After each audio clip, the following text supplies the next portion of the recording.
నమస్తే మేడం. చెప్పండి రాంబుద్రి గారు. అదే మేడం, ఇందాక కొంచెం కట్ అయింది మేడం. అదే అంటే ఆ, గురువు అంటే మనం నిర్దేశించుకున్న గురువుతో సహా ఈ ప్రకృతి అంతా ఏదో విధంగా జ్ఞానాన్ని ఇస్తుంది కదా. ఆ అంటే కొంతమంది ఏమంటారంటే ఒకే గురువును నిర్దేశించుకోవాలి, ఆయన దగ్గరనే ఆ దీక్ష తీసుకోవాలి, మంత్రం గ్రహించాలి, దాన్ని పునశ్చరణ చేయాలి, దాని తర్వాత గమ్యం చేరాలి. ఇలాంటి ఏవో ఉంటాయి కదా. అది అంటే ప్రకృతి పరంగా గ్రహించగలిగే ప్రతి స్థితిని గురు రూపకంగానే తీసుకోవాలా? ఎలాగ ఏక గురువే కరెక్టా అనేది కొంచెం చెప్పండి మేడం. అంటే అదే కృష్ణమూర్తి గారు అన్నారు కదా, గురువే అనడం వల్ల వినిపిస్తుందా? వినిపిస్తుందండి. అంటే మనం ఇంకెక్కడా ఏది కూడా తీసుకోకుండా కండిషన్ అయిపోతున్నాము. అన్ని వైపుల నుంచి జ్ఞానం మనకు వస్తూనే ఉంటుంది అని అదంతా కూడా అంటే మనం తీసుకోగలిగే స్థితిలో ఉండాలి. ఒక్క గురువు చెప్తేనే అనేటటువంటి విధంగా కండిషన్ అయిపోతున్నాం. అర్థమైంది కదా? అంటే ఇంకెక్కడి నుంచి ఏ జ్ఞానం తీసుకోనట్టు అయిపోతారు. అందుకని అంటే నిజ నిజ జ్ఞానం అనేది గ్రహించడానికి అంటే ఫిల్టర్ చేసుకునే శక్తి ఉండదు కదా మేడం. ఇప్పుడు అలా కాదు. ఇప్పుడు మాకు మనకి వస్తున్న జ్ఞానం అనుకోండి, ఇంకో దగ్గర నుంచి వచ్చిన గురువు దగ్గరే తీసుకుంటారు కదా! ఇప్పుడు చూడండి, ఫర్ ఎగ్జాంపుల్ గురువు గారు చెప్పారు. ఇప్పుడు మాకే తీసుకోండి. ఎక్కడి నుంచైనా తీసుకునే స్థితి ఉంటుంది. ఎవరు మంచి చెప్పినా అది మాకు అంటే తీసుకోగలిగే స్థితి ఉంటుంది. ఈ గురువు అని కండిషన్ అయిన వాళ్ళు, వాళ్ళ గురువే ఇంకా చెప్తారు. కొంతమంది గురువులు అన్నీ వినకు నువ్వు చెడిపోతావు అంటారు. అవును మేడం. అంటే ఇప్పుడు ఓ ఒకే విషయంలో పరస్పర విరుద్ధమైన ఆ, బోధ జరుగుతుంది. అంటే ఒక గురువు అదే విషయాన్ని పాజిటివ్ గా చెప్తాడు, ఇంకొక గురువు అదే విషయాన్ని నెగిటివ్ గా అలా చెప్తాడు. చెప్పరండి. ఇలా సద్గురువులు ఎప్పుడూ ఒకలాగే చెప్తారండి. అంటే ఆ సద్గురువు అయితే ఇన్ని రకాలుగా చెప్పే స్థితి ఉండదు. ఆ, అంటే ఇప్పుడు మనము ఆ భేదాన్ని నా యొక్క మానసిక స్థితిని బట్టే కదా నేను గ్రహించేది. అంటే నా మనస్సు పరిపక్వం కానప్పుడు నేను నెగిటివ్ కూడా తీసుకోవడానికి అవకాశం ఉంది కదా, ఇప్పుడు అది ఆ గురువు ఎలాగా? దగ్గర కూడా రాదండి. గురువు చెప్పింది ఆ? వెళ్ళదు. అంటే ఆహా. ఇక్కడ ఏంటంటే మామూలుగా మనకు అన్ని వైపుల నుంచి జ్ఞానం రివీల్ అవుతుంది. కానీ ఆహా. మనం అందుకునే స్థితికి రావాలి కదా! అంటే రానంత మాత్రం రానప్పుడు గురువు చెప్పింది మనకు అర్థం కాదు. అంటే మరి ఎవరు ఆ, చెప్పినా ఆ స్థితి, ఆ నమ్రత, ఆ, ఇందాకల పొద్దున్న ఆ అదే చెప్పారు ఇమిటేషన్ ఆఫ్ క్రీస్తులో కూడా. ఆ ఆ, నమ్రత అది ఉండి సంసిద్ధత ఉన్నప్పుడే వాళ్ళు చెప్పిన వాక్యాలు అర్థమవుతాయి. ఆహా. అది ఆహాహా. లేనప్పుడు నాకు గురువు చెప్తాడులే, ఆ గురువు పట్ల మాత్రం ఎంత ఉంటుంది మనకి. ఉమ్. అది ఉన్న వాళ్ళకి భగవంతుడే గురువుగా వచ్చి చెప్తాడు.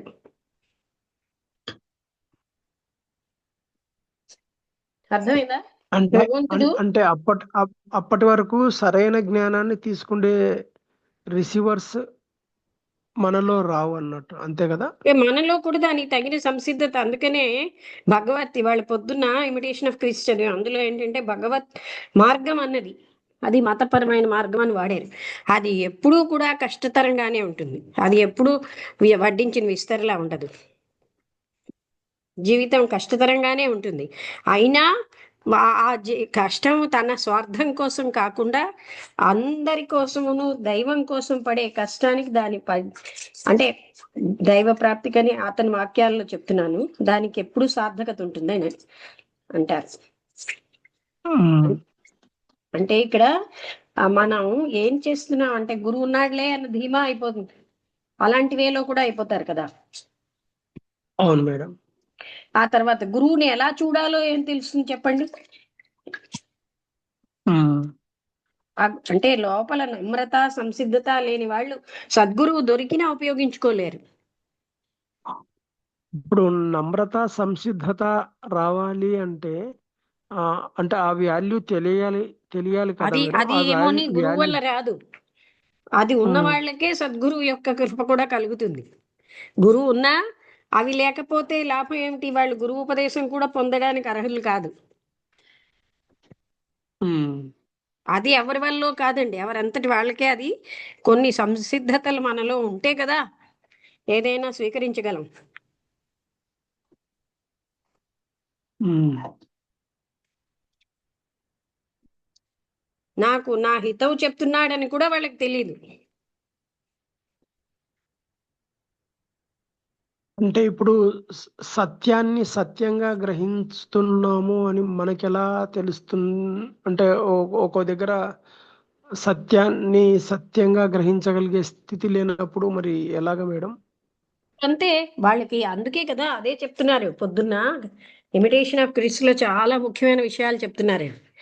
ఆయన క్రీస్తు అని అన్న దాంతో కండిషన్ అవ్వకూడదు, అక్కడ భగవంతుడిని తీసుకోవాలి. ఆయన ఎప్పుడైతే మనలో ఆ రకమైనటువంటి లక్షణాలు ఉండవో అప్పుడు మనం వాళ్ళు చెప్పేవి కూడా అర్థం చేసుకోలేం. ఇంకా అంతే, ఆ లైఫ్ కదా, వచ్చే వరకు వాళ్ళు ఆ గుణాలు వచ్చాకే అన్ని జరుగుతాయి. గురువు మాత్రమే నువ్వు మెకానిజం చేసేసి మంచి చేయడండి. గురువు కాదు, ప్రకృతికి కాదు, ఈశ్వరుడికి కూడా అటువంటి లక్షణం లేదు. అది సృష్టి విరుద్ధం. ఎవరంతటి వాళ్లే చేసుకోవాలి. ఉద్ధరేదాత్మనాత్మానం. మరి అది ఎప్పుడు వస్తుంది మేడం? అంటే ఎలా వస్తుంది, ఎప్పుడు వస్తుంది? రావాలనే లేదు కదా వాళ్ళకి, మీకుందేమో కానీ ఎందుకు వస్తుంది? వాళ్ళు ఎన్నో జన్మలు ఎత్తి అలాగ పాప ఫలితాలు భరించలేనప్పుడు అప్పుడు వాళ్ళు ఇసిగిపోయి కొంచెంగా మనసు ఇంకోవైపు రావచ్చేమో కానీ అది అలాంటి వాళ్ళని ఎవరు ఏం చేయలేరు కదండి. అవును మేడం. గురువు యొక్క మాటల్లోనే తప్పుడు అర్థాలు వెతుకుతారు, గురువుకే బోధిస్తారు. అందుకని వాళ్ళని ఎవరు ఏం చేయలేరు. ఉమ్.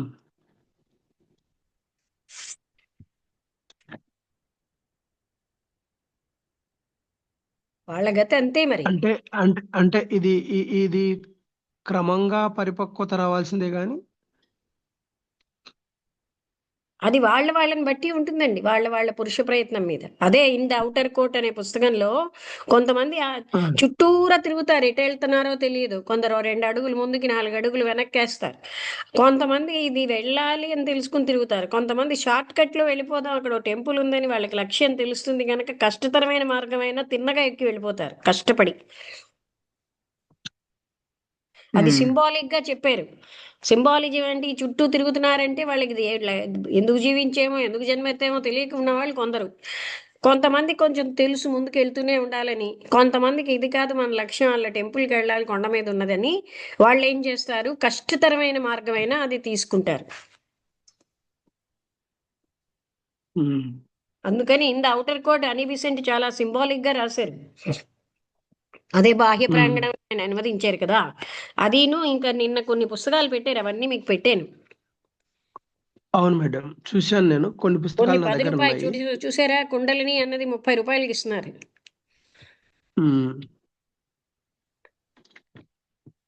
అవన్నీ చాలా ముఖ్యమైన పుస్తకాలు. నేను కూడా వాటికి అప్పుడు నిన్న నాతో మాట్లాడారు ఆయన. నేను చెప్పాను నాకు ఆ పుస్తకాల లిస్ట్ లేదు, రమణ ఫోన్ ఏమో పడిపోయింది చక్రం కింద అంటే నేను మీకు పంపిస్తాను అన్నారు. నాకు పంపించారని నేను గ్రూపులో పెట్టాను. ఎవరికి కావాలంటే ఆ పుస్తకాలు ఆర్డర్ ఇస్తే మనమేమో అక్కడ అతను మాకు ట్రాన్స్పోర్ట్ ద్వారా పంపిస్తాం అన్నారు, కొరియర్ ఎక్కువైపోతుందని. అది రమణకి పంపిస్తే రమణ మన ఇంట్లో పెట్టేస్తాడు. అవును మేడం, రమణకు ఇన్ఫార్మ్ చేశాను ఏం కావాలన్నది. అదే అంటే ఈ మధ్య ఇంకా నిన్న నాకు కొన్ని పుస్తకాలు పెట్టారు. అవన్నీ నాకు తెలియవు ఆయన అనువదించారని. నాకు ఇవన్నీ తెలియవు, అయితే నేను అనువదించినవన్నీ పెడతానన్నారు. అవి పెట్టారు. అందులో ఆ కుండలిని 30 రూపాయలు, ఇంకా ఏదో కొంచెం కొంచెమే డబ్బులు 10 రూపాయలు కూడా పుస్తకం అన్నట్టుంది.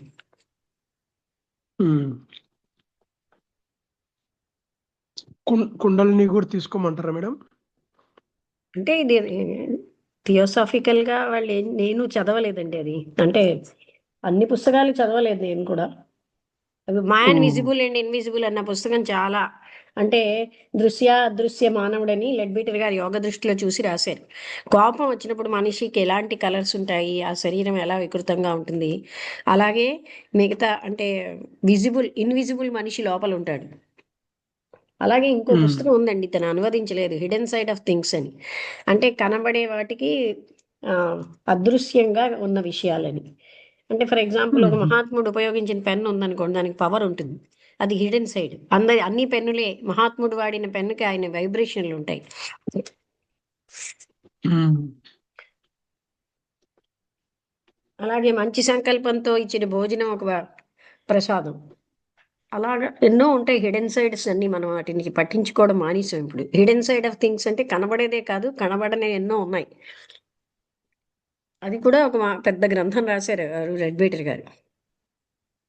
ఉమ్.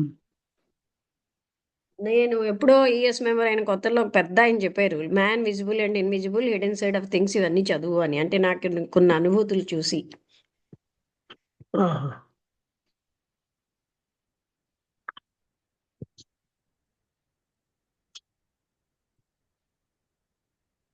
అయినా తెలుగు పుస్తకాలు పదే పదే దొరకవు మనకి, ఎందుకంటే ప్రింటింగ్ మళ్ళీ మళ్ళీ ఉండదు. ఒక ఇంగ్లీష్ పుస్తకాలంటే అడయార్లో దొరుకుతాయి. రీప్రింట్ చేయడానికి అవును మేడం. చాలా పుస్తకాలు ఎంతో మంది డిమాండ్ చేస్తే గానీ ప్రింటింగ్ ఉండదు కదా. అది లాంగ్వేజ్ తోటి ఇది ఉంటది కదా మేడం, లింక్ ఉంటది. అదే, అదీను. రెండోది ఏంటంటే మనం ఒక డ్రెస్కి చీరకి బోల్డ్ ఖర్చు పెడతారు మనుషులు. ఒక పుస్తకానికి మాత్రం అది మన తరం తర్వాత తర్వాత వాళ్ళకి ఉపయోగపడుతుంది, కానీ అక్కడే మనం ఆలోచిస్తూ ఉంటాం. అది అతను ఎవరు, మా సిస్టర్ యొక్క మామగారు కోట్ల రూపాయల పుస్తకాలు ఉండేవి. ఆయన అంటూ ఉండేవారు, పుస్తకానికి ఎంత ఆలోచిస్తాం, ఈ పుస్తకం తర్వాత కూడా ఉపయోగపడుతుంది, బట్ ఎంత ఒక 2-3 ఇయర్స్ 3 ఇయర్స్ కట్టుకునే శారీకి వేలు వేలు ఖర్చు పెడతారు. అంటే పీపుల్కి తెలియదు పుస్తకాల వాల్యూ కదా, నెక్స్ట్ జనరేషన్కి కూడా పనికొస్తాయి. అవును మేడం. అది ఏమవుతుందంటే మనం చదువుతామా అనే నిర్లక్ష్యంతో, ఇన్ని ఇన్ని పుస్తకాలు ఉన్నాయి చదవలేం కదా అనే నిర్లక్ష్యంతో తీసుకోరు మేడం చాలా మంది. కానీ ఏదో ఒక టైంలో అది రిఫరెన్స్ అక్కడికే పోతుంది, ఆ పుస్తకం మనకి దగ్గరికే ఇన్ని వెళ్తుంది. వందల శారీలు ఉంటే మళ్ళీ కడతామా అని ఆలోచించరు. ఏమంటారు? కట్టడానికి మనం అన్నాళ్ళు ఉంటామా అని ఆలోచించరు. అవును. అశాశ్వతమైనవి వాటికి మనం చాలా మనీ ఖర్చు పెట్టడానికి రెడీగా ఉంటాం. అవును మేడం. ఒక క్షణంలో తినే ఐస్ క్రీమ్కి 100 రూపాయలు ఖర్చు పెడతాం.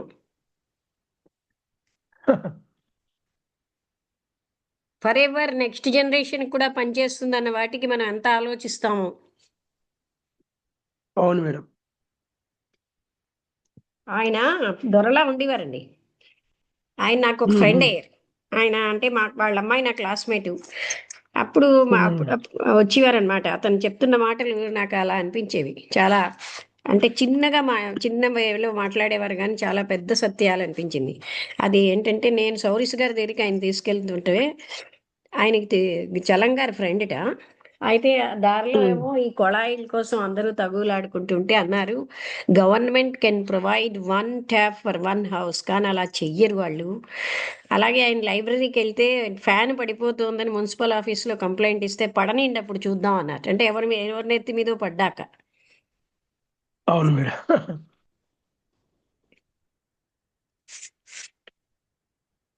అది సంఘటన జరిగిన తర్వాత అప్పుడు ఏదో అది అది సాకుగా చూపించి చేస్తారు కానీ ముందే జాగ్రత్త పడడం అనేది అక్కడ ఎవరికో జరగదు ఒకరికి మేడం. వాళ్ళు ప్రాణగండం అవ్వాలా.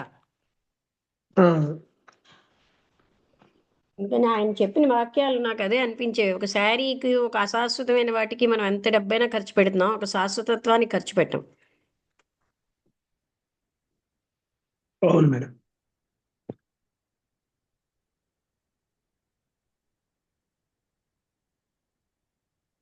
ఓకే అండి, అనుపమ గారు కూడా వెళ్ళిపోయారు.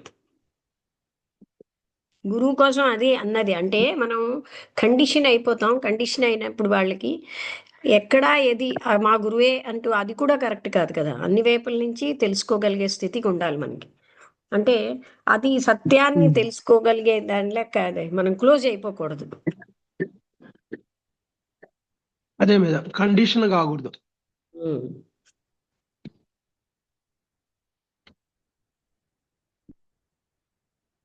ఓకే అదే మేడం, గురువు థ్యాంక్ యూ. సంపూర్ణ జ్ఞానం కలిగి ఉంటే ఎవరిని వినొద్దు అని చెప్పడు. అంటే విని అవును మేడం. వాళ్ళకి తగిన వివేకం వచ్చేటట్టు వచ్చి తయారు చేస్తే వాళ్ళు ఎక్కడ విన్నా ఎదురేటో వాళ్ళే తెలుసుకోగలరు. అవును మేడం. అంటే అది వేరే వాళ్ళు వింటే అక్కడికి వెళ్ళిపోతారేమో అని భయం. వెళ్తే వెళ్ళారు, వాళ్ళకి ఆ సత్యం అక్కడ అనిపిస్తే వెళ్ళొచ్చు. కానీ అదే అదే నేను అంటున్నాను. ఒక అంటే ఎప్పుడైతే ఆ వివేకం పెరుగుతుందో వాళ్ళకి ఎక్కడ సారాన్ని తీసుకోగలిగే స్థితి వస్తుంది. ఇప్పుడు ఈ మన నాగరాణి, ఆ అమ్మాయి పరిస్థితి అదే మేడం. ఒక కల్ట్ లో ఉండింది. ఆ అమ్మాయి చాలా ఇబ్బంది పడుతుంటే బయటికి తీసుకొచ్చాను, కానీ వాళ్ళు సతాయిస్తున్నారు.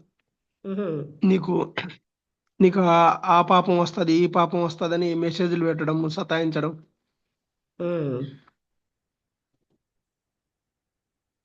అలాగా అంత స్వార్థం, అంత స్వార్థం అయిపోయారు మనుషులు. అవును.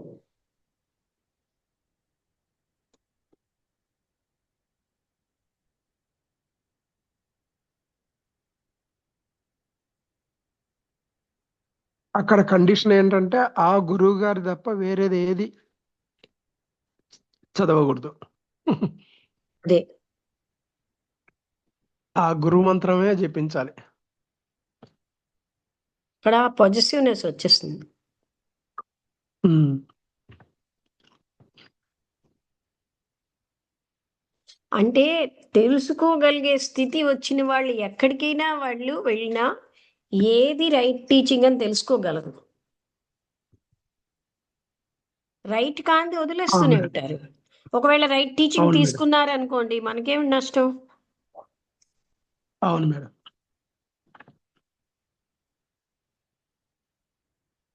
వాళ్ళకి అక్కడ టీచింగ్ కాదు మేడం, గ్రూప్ మెయిన్ ఇంపార్టెంట్. అదే అదే గ్రూప్ లో నుంచి అలాంటి జారిపోతే టైంలోనే మనకి కృష్ణమూర్తి గారు లాంటి వాళ్ళు అలాంటి గురువుల నుంచి కాపాడడానికి ఆ, అన్నీ కూడానండి టైంను బట్టి మారుతూనే ఉంటాయి. ఇప్పుడు అటువంటి సత్పురుషులు సద్గురువులు దొరకడమే కష్టం కనుక అదీను. రెండోది ఏంటంటే అప్పుడు ఉన్నారండి, వాళ్ళకి లోపల భగవంతుడే గురువుగా వచ్చిన వాళ్ళు ఎంతమంది లేరు. ఉమ్.